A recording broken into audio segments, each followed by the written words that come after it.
La production en série du Grenadier vient de débuter. Après moins d'un an de travaux pour adapter la ligne de production sur le site de Hambar, le nouveau véhicule d'Ineos Automotive va pouvoir s'exporter. Le président, Philippe Steyer, était l'invité au Cercle des Parèges à Metz. Une occasion pour présenter l'actualité de la société. Premier objectif, produire 20 000 grenadiers avant fin 2023. La phase maintenant qui suit, c'est vraiment une phase de montée en cadence. Montée en cadence au niveau de l'usine, montée en cadence au niveau de nos fournisseurs, pour être en mesure d'arriver dès le début de l'année prochaine à notre vitesse de croisière en termes de production et du coup en termes de livraison pour nos clients. Donc ça c'est cette première phase. Ensuite très rapidement il y a un pick-up qui va arriver en production troisième trimestre de l'année prochaine, commercialisé dans la foulée. Donc voilà, ça c'est les étapes on va dire sous 12 mois.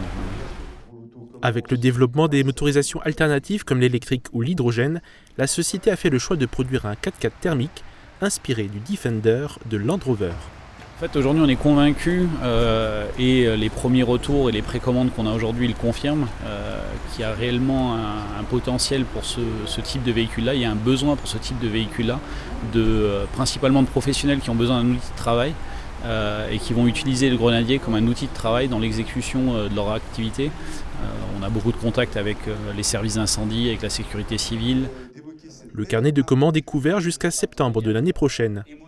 Ineos Automotive occupe désormais une place sur le marché où la concurrence est rare. Il y a quasiment, voire plus d'offres. Donc c'est vrai qu'on vient occuper une niche sur le marché qui était devenue disponible. À peu près en termes de volume sur 20% de notre volume en Europe et 80% du volume à l'export, donc hors Europe. Le prix de base du véhicule s'élève à 69 000 € et pourra avoir un moteur diesel ou un moteur essence.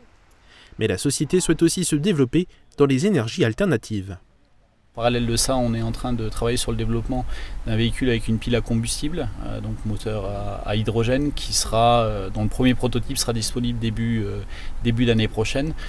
Ça, c'est une technologie qui sera intégrée directement sur la ligne de production actuelle. La production d'un tel véhicule est envisagée pour 2026.